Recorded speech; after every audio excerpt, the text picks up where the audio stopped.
बेटा तुम कैरियां बेचती हो?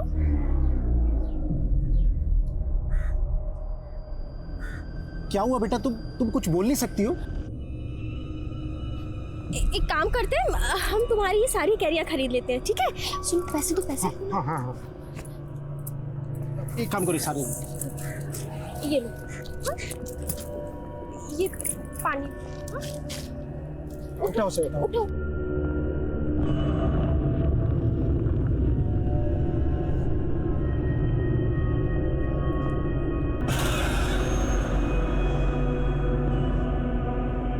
पैसा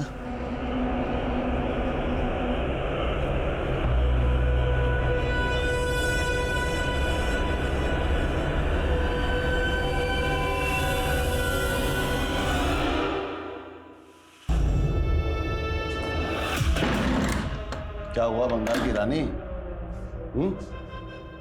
चेहरा क्यों उतरा हुआ है? इतना अच्छा धंधा हुआ है, इतनी कमाई हुई है, तो थोड़ा मुस्कुरा। इतनी बड़ी आंख, लगता है टॉनिक देना पड़ेगा। नहीं, सबसे पहले विटामिन एस देता हूँ।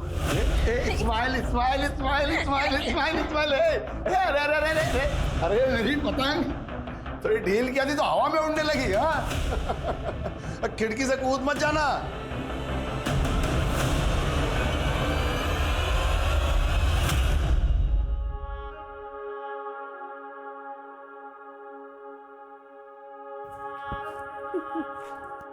নাজিয়া, তুই জানিস যখন আমি স্কুলে ছিলাম তখন আমাদের স্কুলে একটা কবিতা ছিল, হাওয়াই জাহাজ। তাহলে মা শোনাও না কবিতাটা। हवाई जहाज फुर फुर फुर, बैठ शहजादी पार कर जाती पेड़ मकान जंगल दुकान फुर फुर फुर, दुबई ईरान फुर না फुर। মা, আমি দুবাই ইরান যাব না, আমি তো প্যারিস যাব। এই আমি কি বলেছিলাম? হিন্দি में কথা बोलना सीखो, बंगाली में कम बात करना है। हाँ, আমি প্যারিস जाएगा। ठीक तो है। हमारा शहजादी अगर पेरिस जाना चाहता है तो वहाँ का वीजा लगवा देंगे। সত্যি বাবা? एकेबारे सত্যি। আমি প্যারিস যাব। तुम पेरिस जाएगा और हवाई जहाज में जाएगा।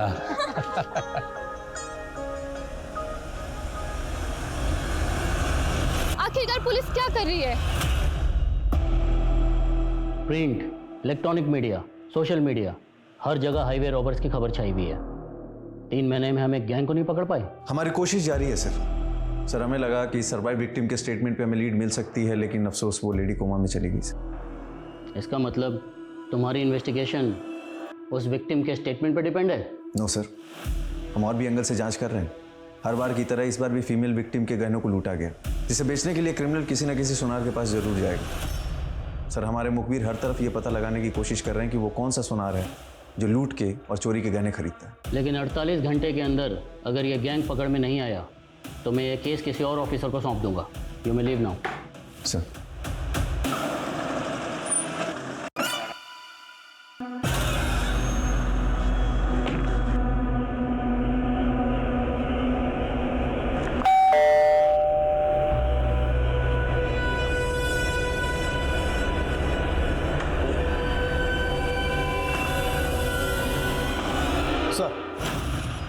अपने खबरों से नरेंद्र तोमर नाम के ज्वेलर्स के बारे में पता चला है। सर खबर पक्की है, नरेंद्र तोमर चोरी के गहने खरीदता है और बड़ी चालाकी से उन गहनों का सोना पिघला के नए जेवर बना के बेचता है। ये हाईवे रॉबरी वाले अपने चोरी के गहने इस नरेंद्र को बेचते हैं, पहले नरेंद्र को उठाते हैं। सर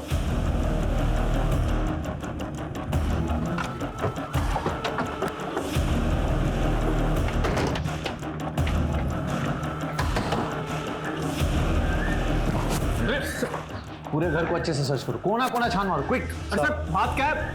हुआ क्या है सर? बताइए तो सही। सर पूरा घर छान मारा लेकिन कुछ नहीं मिला। ले चलो इसे। चल कहाँ ले जा रहे हो सर? तिवारी, सर मैं किसी हाईवे गैंग को नहीं जानता सर, मैंने कोई चोरी की हुई गहनों की डील नहीं की। नाम बताओ, इस हाईवे रॉबरी केस में और कौन कौन शामिल है? नाम बताओ। नो अंशुल, मुझे ये समर्स के मैरिज बिल्कुल पसंद नहीं है और तुम चाहते हो कि हम समर में शादी करें। क्योंकि बेबी अगर हमने अब भी शादी नहीं की तो फिर अगला मुहूर्त सीधा 7 महीने बाद है। और देखो मेरी तरफ, मैं उतना वेट नहीं कर सकूंगा।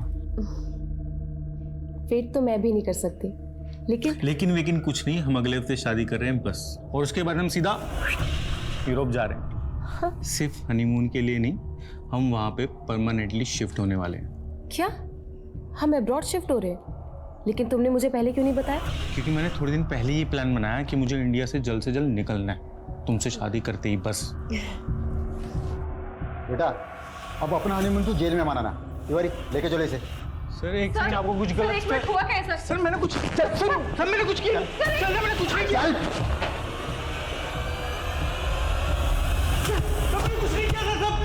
सर मेरी बात सुनिए सर, सर मैंने कुछ नहीं किया सर, सच बोल रहा हूँ सर, मैंने कुछ भी नहीं किया।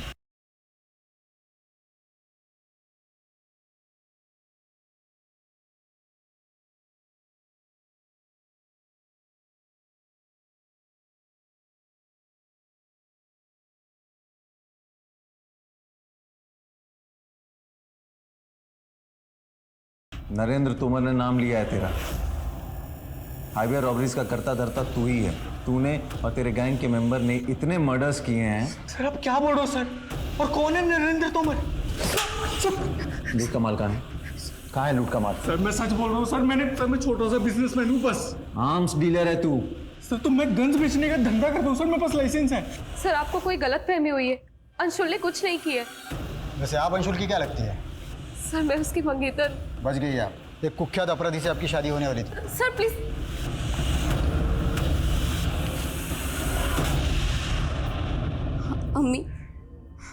আমি তোমায় এতগুলো চিঠি লিখেছি, কিন্তু তবুও তুমি আমায় ফরিদাবাদ থেকে নিতে আসোনি। তাড়াতাড়ি আসো না মা, আমার তোমার কথা খুব মনে পড়ে মা।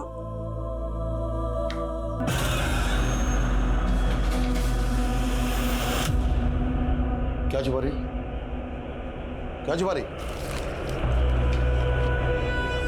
तेरी ये बंगला तो मेरे पल्ले पड़ती नहीं, और मैं इतना जानता हूँ कि तू अपनी अम्मा को फिर से खत लिख रही थी। खुशबू रानी, गली कांधाई, चांदपुर। तेरे खत में डाक खाने तक पहुंचा दूंगा। फिलहाल मैं तेरे लिए चने लाया हूँ, कल से तू चने बेचेगी। चल।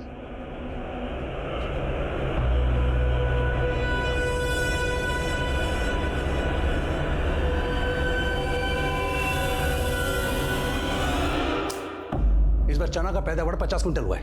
ये 20 क्विंटल पैसे क्यों दे रहा तू हमें? मैं आपको बताया था ना, बाकी का चना में घुन लग गया था। घुन लग गया है या सारा बेच के तू खा गया है?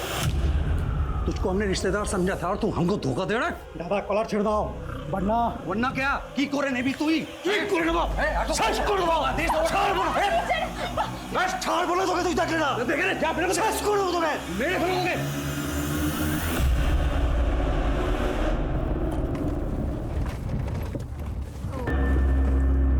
क्या हुआ साहब? लगता है इंजन में कोई खराबी है, मैं चेक करता हूँ।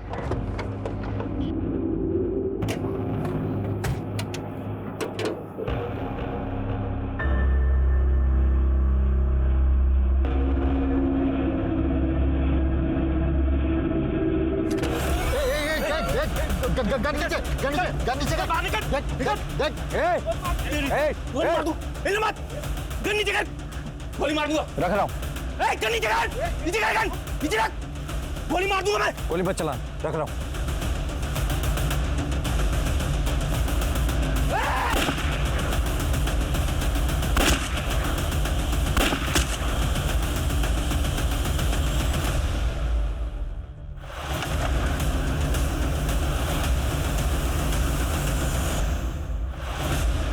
पुलिस ने हाईवे रॉबरी में जिन 2 लोगों को गिरफ्तार किया था उनका एनकाउंटर कर दिया गया है। और गौर करने वाली बात यह है कि इसमें एक नामी ज्वेलर नरेंद्र तोमर और दूसरा सरकारी आर्म डीलर अंशुल मेहता। क्या वाकई ये दोनों इस रॉबरी के किंग पिंग है? और आखिर ऐसा क्या हुआ कि पुलिस ने इनका एनकाउंटर कर दिया? अंशुल मेहता की मंगेतर शैलजा गोयल ने सोशल मीडिया के जरिए पुलिस पे गंभीर इल्जाम लगाते हुए ये लिखा है कि ये एक फेक इनकाउंटर था, जो कि काफी तेजी से वायरल हो रहा है। इसके मुताल्लिक उन्होंने एक वीडियो भी रिलीज किया है। पुलिस अपनी नाकामी छुपा रही है, वो असली गुनहगारों को पकड़ नहीं पाए, और अंशुल के खिलाफ साबित करने के लिए उनके पास कोई सबूत नहीं था, इसीलिए उन्होंने उसका फेक एनकाउंटर किया। सर सर सर, अंशुल की मंगेतर पुलिस पर यह आरोप लगा रही है कि एनकाउंटर फेक है। देखिए, हमने एक SIT टीम का गठन किया है जो इस एनकाउंटर की जांच और हाईवे रॉबर्स को जल्द से जल्द पकड़ने के लिए प्रतिबद्ध है। Sir, one more question.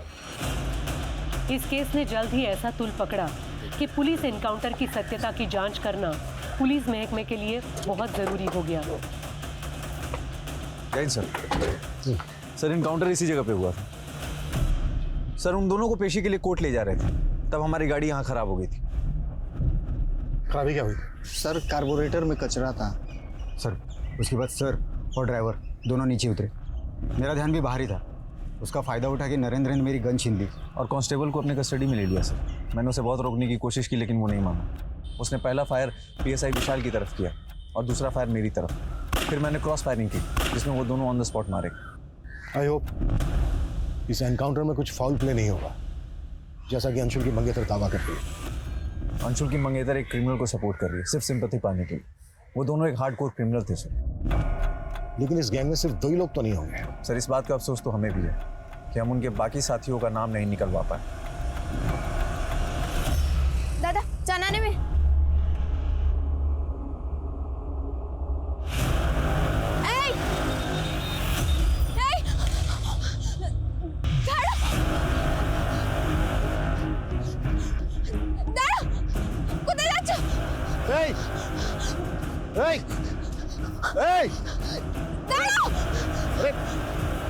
कहाँ जा रही? वो जो ऑटो में वो लड़की ने हमारे मर्डर करेছিল। क्या बोल रही है? उसी ने हमारा मर्डर किया था।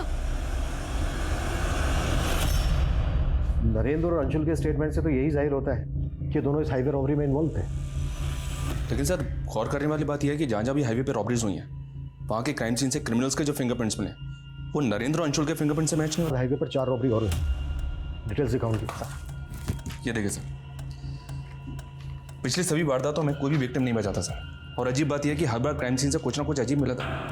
पहली वारदात में क्राइम सीन से काफ़ी टॉय मिले थे, दूसरी में स्ट्रॉबेरीज, तीसरी में पेन और चौथी वारदात में क्राइम सीन से कच्चे आम मिले थे। लेकिन इस सबका इस रॉबरी से क्या कनेक्शन हो सकता है?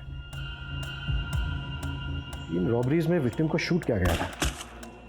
अंशुल एक आम डीलर है, हो सकता है उसकी पिस्टल इस्तेमाल की गई हो। उसकी शॉप पर जितने भी गन है उन सबकी जांच करवाओ और पेपर भी चेक करवाओ। ओके सर, ये बात बोल रही है कि एनकाउंटर फेक था।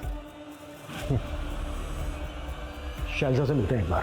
सर मैं पहले भी कई बार कह चुकी हूँ, अंशुल एक ऑनेस्ट इंसान था, वो किसी भी क्रिमिनल एक्टिविटी से नहीं जुड़ा था। और अंशुल के फादर, मालूम है ना, अंशुल के फादर एक्सटॉर्शन, फिरौती, मर्डर के केस में पिछले 8 साल से अंदर है। सर अगर अंशुल के फादर जेल में थे तो इसका ये मतलब नहीं कि अंशुल क्रिमिनल था, और वैसे भी वो अपने फादर से बहुत पहले रिश्ता खत्म कर चुका है। तुम कब से जानती थी अंशुल को, जो उसको लेकर इतना कॉन्फिडेंट हो? 2 साल से, और मैं तभी से जानती हूँ कि उसके फादर क्रिमिनल है। उसके बाद भी मैंने उसके साथ दोस्ती की क्योंकि मैं जानती थी कि वो एक अच्छा इंसान था। तुम तो ऐसे। हेलो सर, उस लेडी को होश आ गया है, इसकी फैमिली हाईवे रॉबरी में मारी गई थी।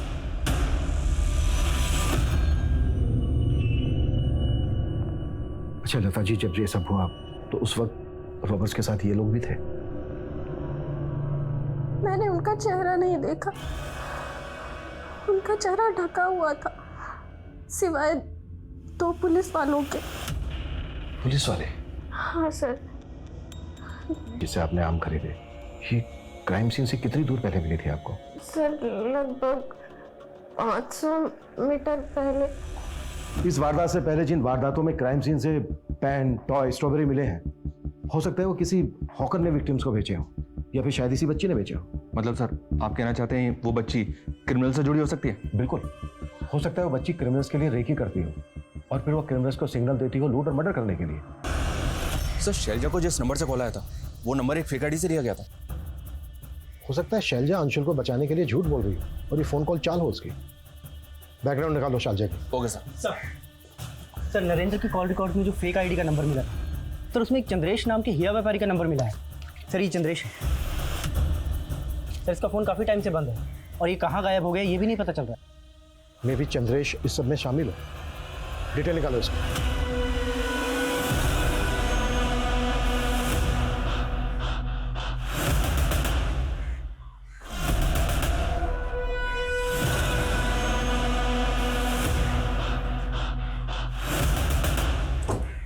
सर, इस लड़की को अक्सर मैंने एक बूढ़े आदमी के साथ देखा है। वो वहीं पे सामान बेचा करती थी। बूढ़ा आदमी? हाँ सर।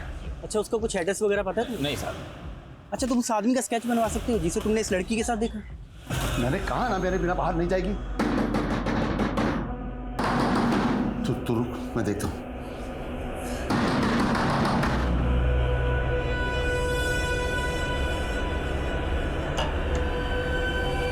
पहले अंशुल को पुलिस वालों ने फेक एनकाउंटर पे मार दिया और जब मैंने आवाज उठाई तो आप लोग मुझ पर शक कर रहे हैं। ऐसे ही शक नहीं कर रहे हैं हम तुम पे। तुम्हारे कॉल रिकॉर्ड्स में फेक आईडी से लिए के कई नंबर मिले हैं। कॉल आते थे उन नंबरों से तुम्हें जो अब बंद है। क्यों आते थे उन नंबर से कॉल? ये देखो। चुप क्यों हो गई अब? बोलो किसके नंबर हैं ये सब? मुझे नहीं पता, लेकिन इन नंबर से मुझे कई बार ब्लैंक कॉल्स आए हैं। Blank calls? हाँ, और सिर्फ ब्लैंक कॉल्स ही नहीं बल्कि कोई लड़का है जो मुझे हर रोज फोन करके परेशान करता था। तुम्हें मैंने कितनी बार कहा है कि मुझे फोन करके परेशान करना बंद करो? समझ में नहीं आता तुम्हें? और सिर्फ कॉल ही नहीं करता था बल्कि आए दिन मेरे घर के सामने गिफ्ट्स और लेटर्स छोड़कर जाता था। तो तुम ये कह रही हो कि ये सारे नंबर किसी सिरफिरे आशिक के जो तुम्हें कॉल करके परेशान करता था, तुम्हें गिफ्ट देता था, लेटर देता था, लेकिन तुम्हारा रॉबर्ट्स के साथ कोई ताल्लुक नहीं है जिनके साथ अंशुल का किसी भी क्रिमिनल के साथ कोई लेना देना नहीं है सर, और ना ही मेरा। लेकिन हम उस आदमी से जरूर मिलना चाहेंगे जो तुम्हें कॉल करके परेशान करता था, तुम्हें गिफ्ट देता था। वो गिफ्ट तो होंगे ना तुम्हारे पास? जी।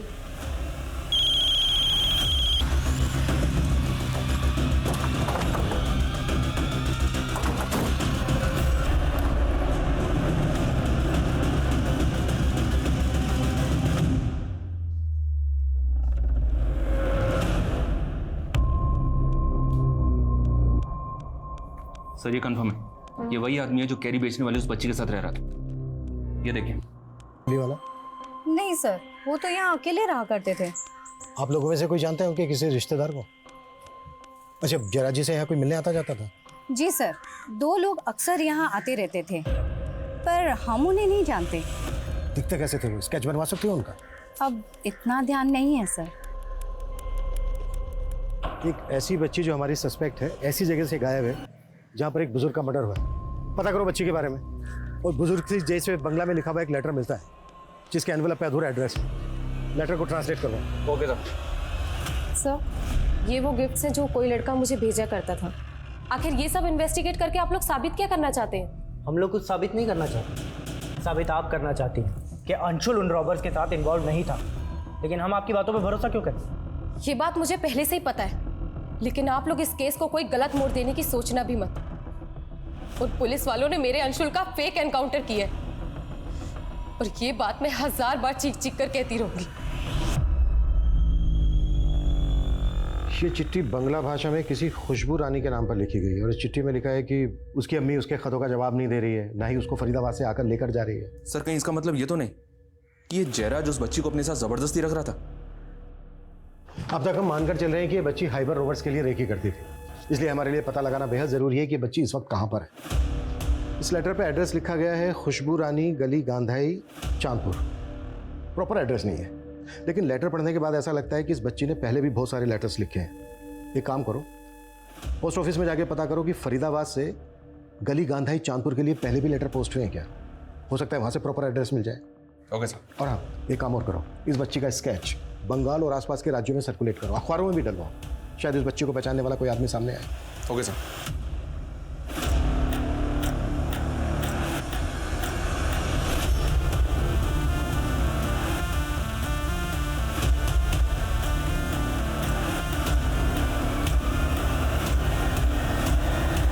हाईवे रॉबरीज और इतनी निर्मम हत्याओं के केस में लीड ढूंढती एसआईटी अब सोच रही थी कि एक बच्ची इतने खूंखार क्रिमिनल्स के गैंग का हिस्सा होगी, लेकिन वो बुजुर्ग कौन थे जिनके साथ वो बच्ची रह रही थी?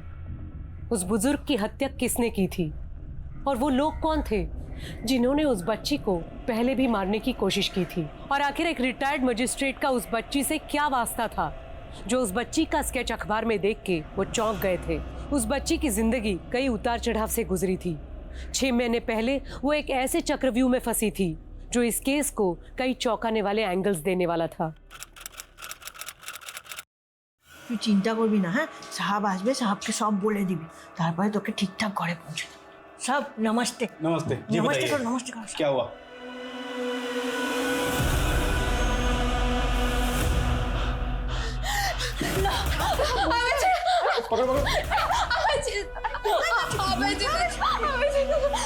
क्या हुआ इस बच्चे को? और ये कौन है बच्ची? साहब ये ना मेरे दुकान के बाहर ही खड़ी थी और रो रही थी।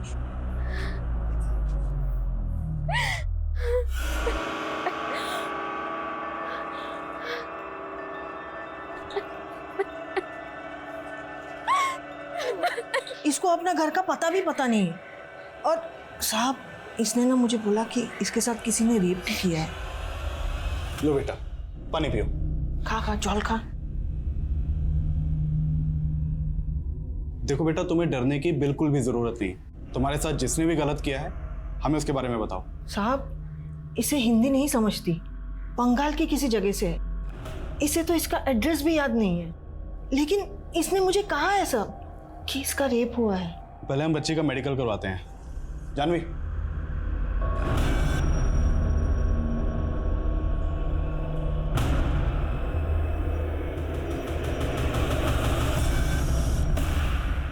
सर ये बच्ची की मेडिकल रिपोर्ट है। सर रिपोर्ट से ये तो कंफर्म नहीं हुआ कि बच्ची का रेप हुआ था, लेकिन बच्ची सेक्सुअली एक्टिव थी और इस बच्ची की उम्र महज 14 से 15 साल की होगी। इस लड़की ने क्या बयान दिया? सर बच्ची काफ़ी डरी हुई थी और ठीक तरह से हिंदी भी नहीं बोल सकती। ये बच्ची इन विमला जी की दुकान के बाहर मिली थी। ये बंगाली हैं। बच्चे ने विमला जी को बताया था कि उसका रेप हुआ था। इस बच्ची का जो आपने अखबार में स्केच छपवाया है, पहले मेरी कोर्ट में मेरे सामने पेश हुई थी और इसने अपने बयान बंगाली में दिए थे और ये कहा था कि इसके साथ कुछ लोगों ने ज़बरदस्ती की है। लेकिन ये बच्ची अपने किसी भी रेपिस्ट का नाम नहीं जानती थी और ना ही उनको पहचानती थी और ना ही उसका स्केच बनवा पाई थी। लेकिन इस बच्ची ने अपने बयान में यह भी कहा था कि उसके साथ एक ऐसे व्यक्ति ने रेप किया था जो उस वक्त पुलिस की वर्दी में था। पुलिस की वर्दी? जी सर, अब तक हम ये मानकर चल रहे थे कि ये बच्ची रॉबरी गैंग वालों के लिए रेकी करती थी और एक विक्टिम ने हमें स्टेटमेंट दिया कि जो वो गैंग था उसमें 2 पुलिस वाले भी शामिल थे। सर आपको कुछ अंदाजा है कि बच्ची उस गैंग तक कैसे पहुंची होगी? कुछ बताया था इसने? ऐसा तो मैं कुछ नहीं जानता, लेकिन ये बच्ची उस वक्त कुछ नहीं बोल पा रही थी, इसलिए मैंने इसे एनजीओ में रखने का ऑर्डर दिया था। हाँ सर, 3 महीने पहले ये बच्ची हमारे एनजीओ में ही थी। तो फिर 3 महीने पहले बच्ची यहाँ से गई कहाँ? उसकी मौसी आई थी उसे यहाँ से लेके जाने के लिए, करीबन 3 महीने पहले।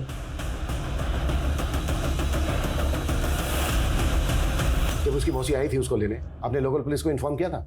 नहीं सर, मुझे लगा उसकी फैमिली आ गई तो मैंने उसे जाने दिया। क्या ऐसा तो नहीं है कि किसी के इशारे पे किया आपने ये सब?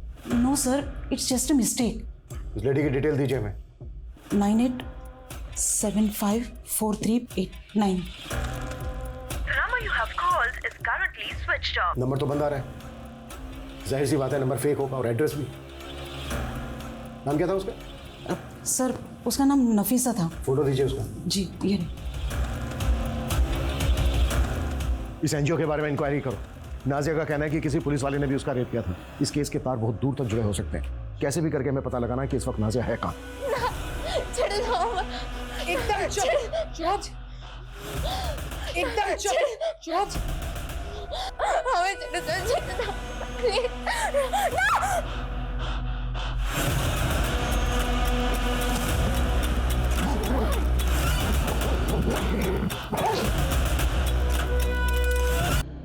सर ऐसी कई फुटेजेस हैं जिनमें ये आदमी शैलजा का पीछा करते हुए दिखाई दे रहा है, लेकिन सर किसी भी फुटेज में इस आदमी का चेहरा क्लियर नहीं है।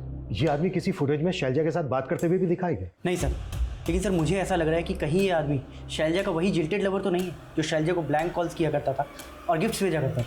पता करो ये आदमी कौन है। अंशुल मेहता और नरेंद्र तोमर के पुलिस एनकाउंटर को एक फेक एनकाउंटर कहने वाली शैलजा का अतीत क्या एसआईटी को वाकई कोई लीड देने वाला था? और एसआईटी नाजिया का अतीत जानने के लिए इतनी इच्छुक क्यों थी? क्या वाकई कोई ऐसा पुलिस वाला था जो नाजिया का रेप कर रहा था? लेकिन काफी कोशिशों के बाद एसआईटी ने यह जरूर पता कर लिया था कि नाजिया 2 साल पहले पश्चिम बंगाल के चांदपुर इलाके से लापता हुई थी। करीब 2 साल पहले आप लोगों ने नाजिया की मिसिंग कंप्लेंट फाइल करवाई थी। आखिर वो फरीदाबाद कैसे पहुंची, गायब कैसे हुई थी वो? हमको नहीं मालूम साहब। देखिए, एक लंबे समय तक नाजिया के साथ रेप किया जा रहा था, उसके बाद उसको एक एनजीओ में रखा गया। जहाँ से नफीसा नाम की औरत उसको लेकर गई। एनजीओ वाले ने हमें बताया कि वहाँ उसने अपने आप को नाजिया की मौसी बताया था। ये है वो नफीसा। साहब ये नफीसा नहीं है, ये तो रूपा है। रूपा है, हमारे गांव में रहती थी और ये नाजिया की मासी नहीं है। ये तो नाजिया को जानती थी बस। ये रूपा आपके गांव में रहती कहाँ? यही पास में रहती थी साहब, लेकिन उसे सालों से किसी ने नहीं देखा। मतलब रूपा हमारी बेटी को लेकर भी हो सकता है।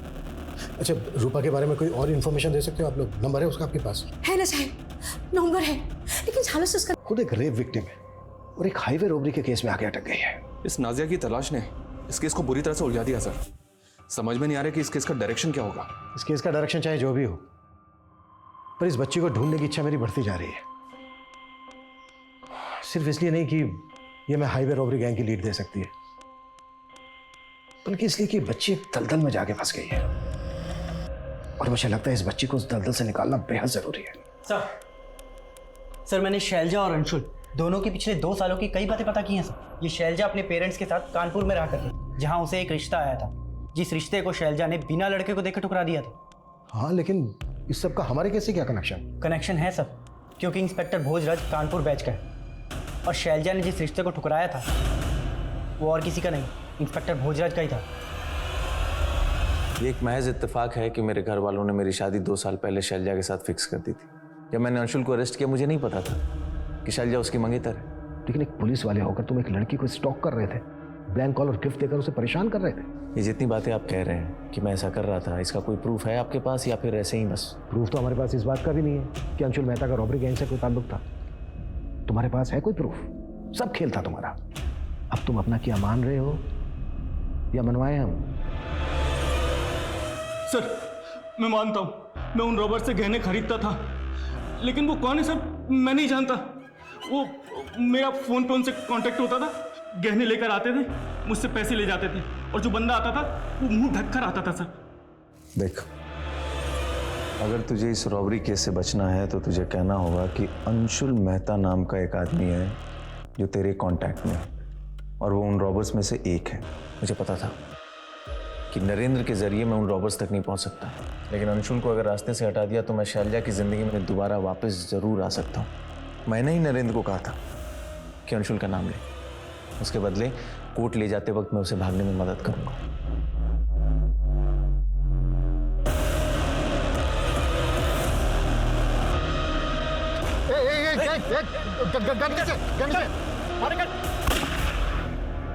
नरेंद्र इस केस की अहम कड़ी था, उसको ही मार दिया तूने और उस बेकसूर अंशुल को भी।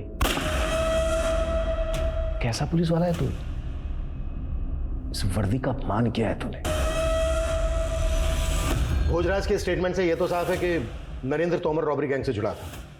इसके सीडीआर में एक फेक आईडी का एक नंबर मिला था, जिसमें हमें एक और हीरा व्यापारी चंद्रेश का नंबर मिला।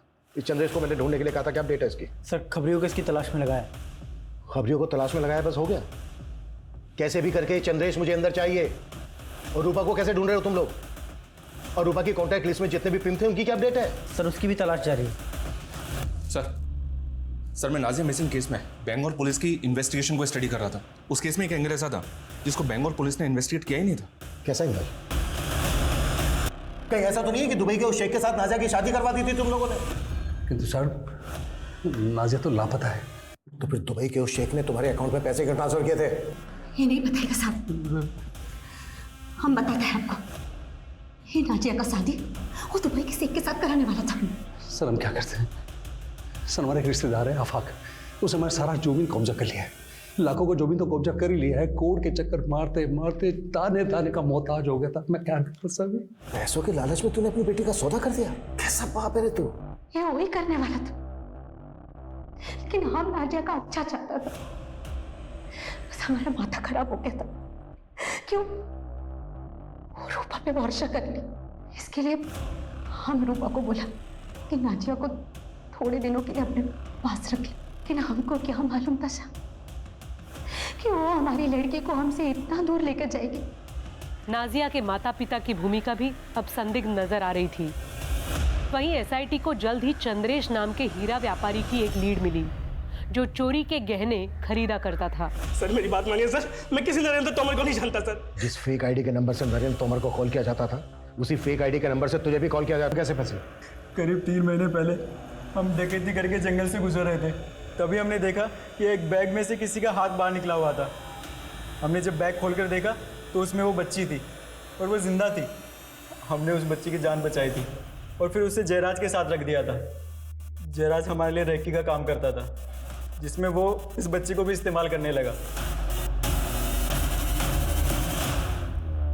तुम लोग पुलिस की वर्दी पहनकर हाईवे पे कार रुकवाते थे, फिर उसमें मौजूद सभी लोगों को लूटते थे और फिर उनको मार देते थे।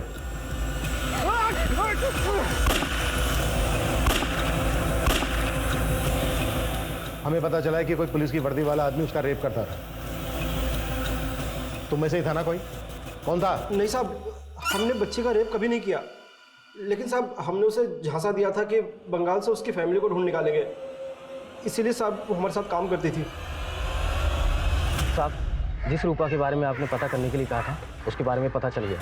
ये रूपा पहले खुद का धंधा करती थी, बाद में मेरे आदमी ने पता किया तो पता चला इसका कोई दलाल था, जाकिर नाम का। एक बात और पता चली, जाकिर किसी का खबरी भी था। किसका खबरी था? अभी तक तो पता नहीं चला है, लेकिन शायद किसी पुलिस वाले का है। तेरे पास जाकिर का कोई फोटो है? हाँ सर। अगर ये जाकिर किसी पुलिस वाले का खबरी था तो जाहिर सी बात है वो यही पुलिस वाला होगा जिसने राजिया का रेप किया। सर ये जाकिर किस पुलिस वाले का खबरी था, ये पता लगाना थोड़ा मुश्किल तो हो सकता है। हाँ लेकिन कैसे? सब पिंटू खबरी का फोन आया था, जाकिर की एक लीड मिली। जाकिर का आओ अंदर आओ। और जाकिर उसको धंधे पे बिठा दिया।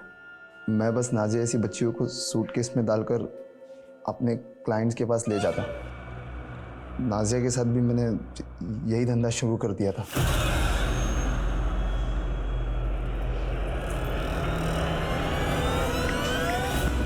एक दिन अचानक वो तंग आकर भाग गई और किसी पान वाली को मिली जो उसे पुलिस के पास लेकर गई। फिर पुलिस ने उसे एनजीओ में डाल दिया। नाजिया का कहना है कि कोई पुलिस वाला था जो रेप करता था उसका। हाँ सर, उस पुलिस वाले साहब ने कहा कि उस बच्ची को किसी भी हाल में एनजीओ से बाहर निकालो। उन्हें डर था कि नाजिया उनके बारे में सबको बताना दे। हम जाकिर के कहने पे ही नाजिया को एनजीओ से हटाया था और वापस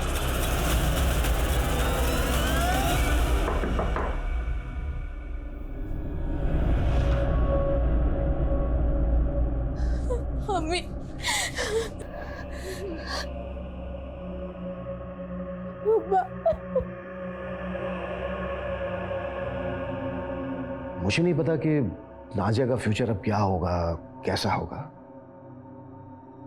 लेकिन मैं आप सभी से अपील करता हूं, जब आप नाजिया जैसे बच्चों को कहीं भी किसी भी मुसीबत में देखें, प्लीज पुलिस से संपर्क जरूर करें। लगभग 2.5 साल नरक से भी बदतर जिंदगी जीने के बाद आखिरकार नाजिया को अपनी अम्मी को देखना नसीब हो पाया। लेकिन नाजिया के साथ हो रहे गुनाह तब शायद थम सकते थे जब नाजिया की सुनवाई एक मैजिस्ट्रेट द्वारा की जा रही थी। अगर तब उसके साथ हुई ज्यादतियों को गंभीरता से लिया जाता तो शायद हम एक बच्ची को ये उम्मीद दे सकते थे कि गुनहगार कभी बख्शे नहीं जाते। लेकिन इंसाफ में हुई देरी ने उसे और भी गहरे घाव दिए। ये बेहद ही अफसोसजनक है कि न्याय की दहलीज पे पहुंचने के बावजूद भी कई विक्टिम्स को अक्सर न्याय नहीं मिलता और कई बार सुनवाई में ही इतना वक्त बीत जाता है कि इंसाफ का कोई मायना ही नहीं रह जाता। इस विषय पे वाकई विचार होना जरूरी है। आप जानते हैं कि हम इस वक्त कोविड-19 की चुनौतियों से लड़ रहे हैं। कृपया मास्क लगाएं और सोशल डिस्टेंसिंग का जरूर पालन करें। अब मैं सोनाली कुलकर्णी आपसे विदा लेती हूँ। क्राइम पेट्रोल सतर्क, जस्टिस रीलोडेड में फिर होगी आपसे मुलाकात एक नए और चौंका देने वाले केस के साथ। तब तक अपना और अपने परिवार का ख्याल रखें। जय हिंद।